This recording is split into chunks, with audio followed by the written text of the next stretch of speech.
Ladies and gentlemen, welcome back to the channel. We have a lot to get into in a very short amount of time. We're going to go over everything you need to know in regards to AMC stock specifically.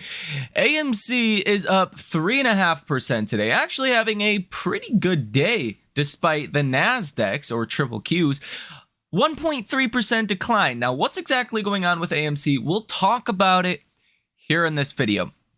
Some problems coming up next week that could be a little problematic for AMC specifically. Now, here on the day today, AMC stock is sitting right almost at your 50-day moving average. You're about 1 cent lower than your 50-day moving average as of right now. Now, this could lead to a large rally if AMC can get above that 50-day moving average. If it cannot, then maybe it's going to be more so dependent on what happens in the broader markets in this upcoming week. I will break this down for you and put it into context. We'll go over all of the data you need to know with AMC stock specifically and what McDonald's CFO just said that is pretty worrying about the state of the economy. That's another factor that could be having a role to play in this recent market decline. Now, I want to actually start this video with something a little bit different. We typically don't start the video like this, but look at the Nasdaq. The Nasdaq's been on obviously a very historic parabolic rally, but you have now broke down. You have now changed the momentum, and it is flipped from the upside, which now looks like the downside. If you take and just draw a trend line here, any which way you want to draw a trend line to the upside, you have now broken under that based on today's movement. You can use this line I have drawn on the chart here. I think this is the most accurate one of all, but you can also use other ones. If you just want to connect the most recent kind of low wicks, you draw a trend line off of that, you've broken under that again. Unless we were to see some kind of crazy rally here in the last hour or so of trading. I do have to start these videos before, the last second of trading to get them out at 4 p.m. Unless you were to see some kind of wicked bounce back at the end of the day, well, you have broke under this trend line. Now, why is that important? Well, you have essentially flipped the momentum from bullish now, which could be bearish. There's a couple important catalysts coming next week that I think are worth mentioning. On Monday, you're going to have NVIDIA's GTC conference. Now, this GTC conference is a live in-person conference, and it is very hyped up. There's expected to be 80 to 100,000 people that go to this conference with NVIDIA, larger than any other conference you have seen in a long time, basically forever with NVIDIA. And there's high expectations that something big will be announced. And even though NVIDIA has seen a couple red days, not today, NVIDIA is up about 1%, I would still say the expectations are pretty dang high heading into this event coming on Monday. And that could be a little problematic if, of course, the expectations are too high and you kind of get under-delivered on those expectations. That could be a negative catalyst coming on Monday, but really the biggest catalyst of this upcoming week is going to be the Fed. Now, Fed Jerome Powell will be on Wednesday, and a lot of people are under this kind of narrative that the Fed is going to start cutting rates in 2024 regardless. We've seen hotter than expected inflation reports throughout all of 2024 to start. I mean, CPI, PPI, PCE, all of them have come in hotter than expected, and nobody's really expecting a hawkish Fed. At least they're not expecting like a rate hike to be put back on the table. And I think just logically speaking, based on what the Fed has said previously, you have to expect the Fed's going to leave the optionality open to raise rates if they need to. And that's problematic for the markets. Some market experts, some people that I actually respect highly, like Josh Brown. He's a CNBC contributor. He runs Rich Hold's capital management. He says that could cause a circuit breaker in the markets. You could fall 7% in a day if the Fed says they may need to raise rates again, and that's a possibility. I don't think the Fed's going to lead with that as their base case, but I do think the Fed's going to throw it out there that if inflation continues to come in hot in 2024, they may need to raise rates again. So they're definitely not going to take raising rates off the table. Now, that's a little bit of a problem because they have already taken raising rates off of the table. So they're going to have to put that back on the table coming on Wednesday of this upcoming week. And that is going to be potentially very problematic for the markets. Now, obviously, who knows what the Fed is going to say? Who knows how the Fed is going to act, how the conference is going to go, how the report's going to go. We are going to get a summary of economic projections, and that's where the Fed members are going to plot how many rate cuts or potentially hikes that they expect in 2024. And I do think some individuals may start to plot in a hike in 2024, and you're probably going to see the consensus view for rate cuts go from 2 to 3 down to 0 to 1. And that's also something I don't think the markets are exactly preconditioned for. So I do think that is quite problematic as well for the markets. And specifically because the markets have rallied so much in the face of all of this bad data, hotter than expected CPI, PCE, PPI reports, so on and so forth. So you do have quite a problem heading into next week, and I do think this rolling over of the NASDAQ is the start of a larger correction event. Your first stop's that 50-day moving average. It really depends on what the Fed says. I think you could hit that 50-day moving average before even Wednesday of next week, before the Fed even speaks, and that would be downside from here of roughly about 1.5%. I think you could still get 1.5% downside from current levels, even before the Fed starts their conference on Wednesday. That could be on Monday or that could be on Tuesday. Again, if NVIDIA does have a sell the news event with the stock, that could definitely be problematic for the broader markets. And just imagine if NVIDIA was down today. NVIDIA is up about 1.2% currently. Imagine if NVIDIA was really red today, like down 3 or 4%, the markets would be in a much weaker spot. Now, what's actually interesting about this is you are seeing a bounce back of some of your small cap stocks. Your Russell 2000 is actually outperforming today, which I do find notable and interesting at that, and that is helping to cause an outperformance of AMC as well. Now, enough of that. What did Walmart CFO just say that has the markets kind of worried? Well, wow. I mean, just wow. Walmart's shares slipped 4% yesterday after its CFO said the fast food chain faces a challenging environment hindering sales in the opening months of 2024. McDonald's CFO Lan Borden said lower income customers have been pulling back spending on fast food and other types of restaurants. If you're pulling back your spending at McDonald's, McD's, that's a problem. Okay. Walmart CFO says overseas sales are likely to weaken more as well. So, yeah, that's a problem. Okay.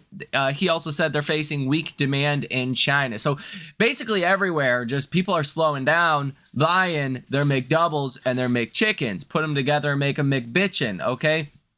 No more McBitchins are being sold, or not as many are being sold. And that is a problematic sign. Typically, when you're looking for like leading indicators of the economy, you're going to look at companies like a McDonald's, like a Walmart, kind of consumer, not staples. I guess Walmart's more of a consumer staple. But you're going to look at these very consumer related companies and you're going to say, how are they doing? How are sales doing? How's the consumer doing? What are they saying? What are the companies saying? And when you look at what McDonald's CFO just said, that's a problem. CFO stands for Chief Financial Officer, if you guys are confused on the term CFO. Now, as I said in the last video, Goldman Sachs, they are also advising their clients to buy some protection on the markets via some VIX calls. Some VIX calls for the $16 strike expiring April. So probably like April 19th, I believe, is the expiration for the April VIX contract. Nonetheless, that would go to say that Goldman Sachs is expecting the market could fall from here. And based on these technicals that we're seeing today, Yeah, I think you are getting a breakdown in the NASDAQ. And I mean, considering how much we've rallied, the give back could be quite a bit, especially if I'm correct and the Fed puts a rate hike back on the table. Now, you have effectively rallied about 21%, 21 and some change percent since the October-November lows. What really caused the November-October rally that we've seen in the markets up until now? It's this narrative that the next move from the Fed is going to be a rate cut. If the Fed throws cold water on that and they say, well, maybe not, maybe we may actually need to raise rates again, that's a problem. That's a very, very big problem. Unfortunately, we are in the Fed blackout period. Unless we get some kind of announcement over the weekend, which seems unlikely from the Fed, we're not going to have much of a precursor to go off of heading into the Fed meeting. So there's going to be a lot of different speculations and opinions on what the Fed is going to bring in this upcoming week. And they may just rug pull the crap out of the markets next week. So that's something to be watching for, something to keep on your radar, that's for sure. But definitely the momentum has broken down in the markets at this point. You are now off about 3.3% from your all-time high. So, you know, still in pretty good shape, but definitely momentum is rolling over. And again, no matter which way you want to draw the trend line, the fact of the matter is, unless we see, again, a huge bounce in the last hour or so of trading, you're not in a fantastic place. You've broken under your support trend line, and that does set you up for more downside. Again, 50-day moving average, 100-day moving average looks more likely if we, again, do see a Fed that really pulls back on the whole rate cut narrative. And imagine if we were to see something like that from here to get back to your 100-day moving average would be down about 6.5%, which in the grand scope of things is really not that far. Okay, you could do that in 2 days after the Fed if the Fed does do what I think it will. Okay. So there's that. That's just my opinion on the situation. Let's go over AMC stock specifically and broader markets. We did get Michigan consumer sentiment that did come out today. Came in broadly in line with estimates. You are still getting the Russell 2000 that is green today, up about 0.2%. NASDAQ is up or down about 1.03%, S&P down 0.71%, and the Dow is down about 0.5% as well. The VIX pretty much continuing to spike throughout the day today. The VIX is up about 5.49%. So the VIX going higher. Definitely starting to see a little bit of that rush to safety, a little bit of a rush to protection. And again, I think the Fed is going to really have to hawk down on the markets based on these CPI, PPE, or PCE and PPI reports that we have seen recently. Next week might be a bloody one. The end of the week, Wednesday, Thursday, Friday, could be nasty. Okay, let's just be honest there. Now, if we're taking a look at the option activity for today in AMC stock, you got about 12,000 calls currently in the money. Out the money calls at about 271,000. In the money puts at about 26,000. Out the money puts at about 111,000. So a lot of option activity for today. We'll see how much of that actually gets rolled over to next week's expiration. Seems like a lot of people like to sell out of their options on any given week that they expire, roll them over to a new options expiration, whether it's the next week or the next major option expiration. I expect we'll see quite a bit of that, and maybe even here in the last hour or so of trading, you'll get a little bit more volatility in AMC as well. That would not surprise me at this point. Now, AMC stock has a sentiment of bullish at 56 today. Yesterday it was neutral at 49, so that looks pretty good. Message volume at 50. Yesterday was at 48. So message volume higher, sentiment higher as well. Participation ratio is also higher today at 55. Yesterday was at 54. So more people talking about AMC, more bullish, and more messages coming through on StockTwits. Pretty good sign of upside momentum with AMC, but we'll have to again wait and see. Option activity from hedge funds and institutions today in AMC stock is quite bullish as well. 86% positive order value. You have seen 6 orders totaling $747.79 thousand. So that's pretty good. That's really good for AMC options. Let's be honest, hedge funds and institutions don't tend to be all too bullish in the options market in AMC stock that often. If you take a look at the cost to borrow fees, about 4.33%. Starting to actually rise there a little bit. 12.81% short interest off free float. $143.44 million currently in short positions in AMC. Days to cover 2.15. 33.59 million shares that are currently sold short. Shares out on loan 43.68 million. Cost to borrow 1.08%. Utilization of 58.74%. And a short score of 66.89 out of 100. So definitely seeing the data in a decent place. It's getting better, but still not as good as I think it ultimately could be. You do have the percent of stocks above their 50-day moving average, only down marginally today, about 0.16%, at about 50.06% of stocks in total that are above their 50-day moving average. And the fact that you're not declining here is great, and I think that has to do with, you know, some of your average stocks doing a little bit better, like your Russell names, right? So, you know, if this was worse, lower today, that would be a little bit worse, but not too bad in the grand scope of things. We are seeing TLT that is slightly positive today. That's actually good. Bond yield's not doing much of anything.